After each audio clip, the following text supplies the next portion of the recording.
Ayatollah Ali Khamenei ধূসর গোধূলির আলোয় এক দৃঢ় প্রতিচ্ছবি। মধ্যপ্রাচ্যের রাজনৈতিক আকাশে এক প্রভাবশালী নক্ষত্র, যিনি শুধু একটি দেশের আধ্যাত্মিক নেতাই নন, বরং তার সিদ্ধান্তের ছায়ায় আন্দোলিত হয় একটি জাতির ভাগ্য। ইরানের সর্বোচ্চ এই নেতার জীবন কোনো সরল রেখা ধরে চলেনি, বরং দারিদ্র কণ্টকিত শৈশব থেকে বিপ্লবী আদর্শের স্ফুলিঙ্গ। কারাবাসের অন্ধকার থেকে দেশের সর্বোচ্চ আসনে আরোহণ, প্রতিটি ধাপ যেন এক একটি সংগ্রামী অধ্যায়। আসুন ইতিহাসের পাতা উল্টিয়ে দেখা যাক সেই মানুষটির জীবন কথা, যিনি বিপ্লবের অগ্নিগর্ভ থেকে উঠে এসে একালের ইরানকে নেতৃত্ব দিচ্ছেন। বিংশ শতাব্দীর শেষ ভাগে মধ্যপ্রাচ্যের রাজনীতিতে যে কজন ব্যক্তিত্বের প্রভাব সবচেয়ে বেশি, আয়াতুল্লাহ আলী খামেনি তাদের মধ্যে অন্যতম।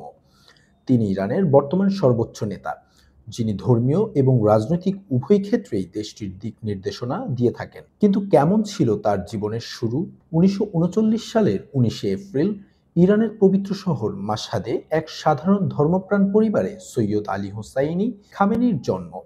তার পিতা সৈয়দ জাবাদ খামেনি ছিলেন একজন সুপরিচিত আলেম এবং মা সৈয়দা হাশেমি ছিলেন ধর্মপ্রাণ এক নারী। দারিদ্র্যের মাঝেও তাদের ঘরে ছিল জ্ঞান চর্চার এক অনবদ্য পরিবেশ। ছোটবেলা থেকেই আলী খামেনি পড়াশোনায় অত্যন্ত মনোযোগী ছিলেন। খামেনির মেধা তাকে নিয়ে যায় উচ্চতর জ্ঞান অর্জনের পথে। ধর্মীয় জ্ঞান অর্জনের জন্য তিনি প্রথমে মাশহাদের মাদ্রাসায় ভর্তি হন এবং এরপর পাড়ি জমান কোম শহরে, যা শিয়া ইসলামের অন্যতম প্রধান জ্ঞান চর্চা কেন্দ্র। কোমে থাকাকালীন আলী খামেনি শিয়া ইসলামের তৎকালীন সময়ে শ্রেষ্ঠ আলেমদের সান্নিধ্য লাভ করেন। এদের মধ্যে বিশেষভাবে উল্লেখযোগ্য ছিলেন আয়াতুল্লাহ হোসেন বরুজের্দি এবং আয়াতুল্লাহ রুহুল্লাহ খামেনি। খামেনির বিপ্লবী চিন্তাধারা তরুণ খামেনির মনে গভীর প্রভাব ফেলে।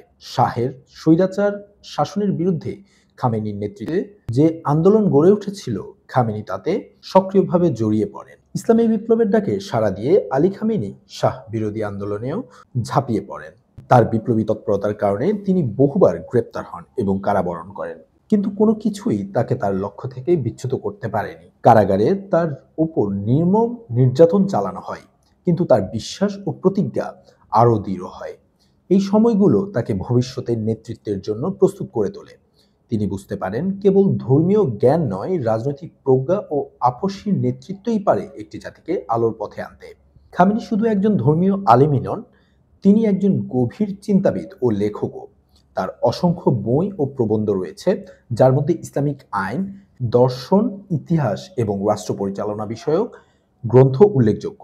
তিনি বিভিন্ন বিষয়ে গবেষণা করেছেন এবং তার লেখনীর মাধ্যমে ইসলামিক চিন্তাধারাকে আধুনিক বিশ্বের প্রেক্ষাপটে তুলে ধরেছেন। তার লেখনীগুলো মূলত ফার্সি ভাষায় হলেও বিশ্বের বিভিন্ন ভাষায় সেগুলো অনূদিত হয়েছে। অনেকেই হয়তো জানেন না, আয়াতুল্লাহ খামেনি ব্যক্তিগতভাবে শিল্প ও সাহিত্যের একজন বড় অনুরাগী। তিনি একজন সুপরিচিত কবি এবং কবিতার প্রতি তার গভীর শ্রদ্ধা রয়েছে। তরুণ বয়স থেকেই তিনি কবিতা লিখতেন এবং ইরানের সাংস্কৃতিক অঙ্গনে তার এই দিকটি বেশ পরিচিত। এছাড়াও তিনি চিত্রশিল্প ও ক্যালিওগ্রাফি, ইসলামিক হস্তলিপি পছন্দ করেন এবং এইসব শিল্পের পৃষ্ঠপোষকতা করেন। খামেনি তার ব্যক্তিগত জীবনে খুবই সাধারণ এবং শৃঙ্খলাবদ্ধ জীবনযাপন করেন। তিনি নিয়মিত হাঁটেন এবং তার স্বাস্থ্যবিধি কঠোরভাবে মেনে চলেন। গণমাধ্যমে প্রকাশিত তার ছবি এবং ভিডিওগুলোতে প্রায়শই তাকে শারীরিক কসরত করতে দেখা যায়, যা তার সুস্থ জীবনযাপনের প্রতি তার অঙ্গীকারের প্রমাণ। তিনি তার অনুসারীদেরও সুস্থ জীবনধারা অনুসরণে উৎসাহিত করেন। ১৯৭৯ সালে আয়াতুল্লাহ খামেনির নেতৃত্বে ইরানে ইসলামী বিপ্লব সফল হয়। শাহের পতন হয় এবং ইরানে ইসলামী প্রজাতন্ত্র প্রতিষ্ঠিত হয়। বিপ্লবের পর খামেনির কাঁধে আসে গুরুত্বপূর্ণ রাষ্ট্রীয় দায়িত্ব।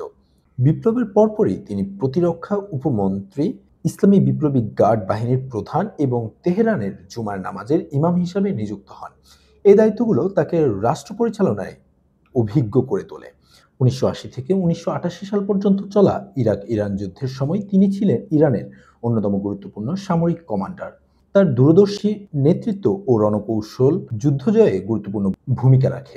১৯৮৯ সালে ইসলামী বিপ্লবের প্রতিষ্ঠাতা আয়াতুল্লাহ রুহুল্লাহ খামেনি ইন্তেকাল করেন। তার মৃত্যুর পর ইরানের বিশেষজ্ঞ পরিষদ, অ্যাসেম্বলি অব এক্সপার্টস, আলী খামেনিকে ইরানের দ্বিতীয় সর্বোচ্চ নেতা হিসেবে নির্বাচিত করেন। এই দায়িত্ব গ্রহণ ছিল ইরানের ইতিহাসে এক যুগান্তকারী ঘটনা। তার কাঁধে এসে পড়ে গোটা জাতিকে ধর্মীয় ও রাজনৈতিকভাবে নেতৃত্ব দেওয়ার গুরুদায়িত্ব। গত ৩ দশকেরও বেশি সময় ধরে তিনি এই দায়িত্ব সাফল্যের সাথে পালন করে আসছেন। ইরানের সর্বোচ্চ নেতা হিসেবে আয়াতুল্লাহ খামেনি আন্তর্জাতিক কূটনীতিতে অত্যন্ত গুরুত্বপূর্ণ ভূমিকা পালন করেন। তার নেতৃত্বে ইরান আন্তর্জাতিক ফোরামগুলোতে নিজস্ব অবস্থান দৃঢ়ভাবে তুলে ধরেছে। তিনি প্রায়শই পশ্চিমা সাম্রাজ্যবাদের সমালোচনা করেন এবং মুসলিম দেশগুলোর মধ্যে ঐক্য ও সংহতির উপর জোর দেন। তার বৈদেশিক নীতির মূল লক্ষ্য হল ইরানের সার্বভৌমত্ব রক্ষা এবং মধ্যপ্রাচ্যে দেশটির প্রভাব অক্ষুণ্ণ রাখা। তিনি বিভিন্ন দেশের রাষ্ট্রপ্রধানদের সঙ্গে সাক্ষাৎ করেন এবং আন্তর্জাতিক নীতি নির্ধারণে গুরুত্বপূর্ণ মন্তব্য করেন। ধর্মীয় নেতা হওয়া সত্ত্বেও আয়াতুল্লাহ খামেনি আধুনিক প্রযুক্তি সম্পর্কে যথেষ্ট সচেতন। তিনি ইন্টারনেট এবং সামাজিক যোগাযোগ মাধ্যমের গুরুত্ব বোঝেন এবং ইরানে প্রযুক্তিগত উন্নতির প্রতি তার সমর্থন রয়েছে। তার নিজস্ব ওয়েবসাইট এবং সামাজিক যোগাযোগ মাধ্যম অ্যাকাউন্ট রয়েছে, যেগুলোর মাধ্যমে তার বার্তা বিশ্বব্যাপী পৌঁছে যায়। তিনি তরুণ প্রজন্মকে জ্ঞান বিজ্ঞানে এগিয়ে যাওয়ার জন্য উৎসাহিত করেন। সর্বোচ্চ নেতা হিসেবে আয়াতুল্লাহ আলী খামেনি ইরানের বৈদেশিক নীতি, অভ্যন্তরীণ নীতি এবং সাংস্কৃতিক দিক নির্দেশনা দিয়ে থাকেন। তিনি ইরানের পারমাণবিক কর্মসূচি, আঞ্চলিক প্রভাব এবং পশ্চিমা বিশ্বের সাথে সম্পর্কের ক্ষেত্রে কঠোর অবস্থান বজায় রেখেছেন। তার নেতৃত্বে ইরান মধ্যপ্রাচ্যে একটি শক্তিশালী আঞ্চলিক শক্তিতে পরিণত হয়েছে। তিনি সাম্রাজ্যবাদ বিরোধী নীতি এবং ফিলিস্তিনিদের অধিকারের প্রতি অবিচল সমর্থন দিয়ে আসছেন। তার সময়ে বিজ্ঞান ও প্রযুক্তিতে ইরান উল্লেখযোগ্য অগ্রগতি সাধন করেছে। একই সাথে তিনি ইসলামী মূল্যবোধ এবং বিচার প্রতিষ্ঠার উপরও জোর দেন। আয়াতুল্লাহ আলী খামেনি ব্যক্তিগত জীবনে অত্যন্ত বিনয়ী এবং সাদামাটা জীবন যাপন করেন। তার জীবন ছিল জ্ঞান, সংগ্রাম এবং ত্যাগের অবিস্মরণীয় উপাখ্যান। আয়াতুল্লাহ খামেনি ইরানের যুবকদের প্রতি বিশেষ নজর দেন। তিনি তাদের শিক্ষা, নৈতিকতা এবং ইসলামী মূল্যবোধের প্রতি অনুপ্রাণিত করেন। তিনি প্রায়শই তরুণদের সাথে সাক্ষাৎ করেন এবং তাদের বিভিন্ন প্রশ্নের উত্তর দেন। তার মতে ইরানের ভবিষ্যৎ যুবকদের হাতেই এবং তাদের সঠিক পথ নির্দেশনা অত্যন্ত জরুরি। আয়াতুল্লাহ আলী খামেনি শুধু একজন ধর্মীয় নেতাই নন, তিনি একজন বিপ্লবী, একজন রাষ্ট্রনায়ক। তিনি ইরানের ইতিহাসের গতিপথ নির্ধারণে গুরুত্বপূর্ণ ভূমিকা রেখেছেন। তার দীর্ঘ রাজনৈতিক জীবন এবং দৃঢ় নেতৃত্ব তাকে বিশ্বের অন্যতম প্রভাবশালী ব্যক্তিত্বে পরিণত করেছে। তার উত্তরাধিকার ভবিষ্যৎ প্রজন্মের জন্য প্রেরণার উৎস হয়ে থাকবে।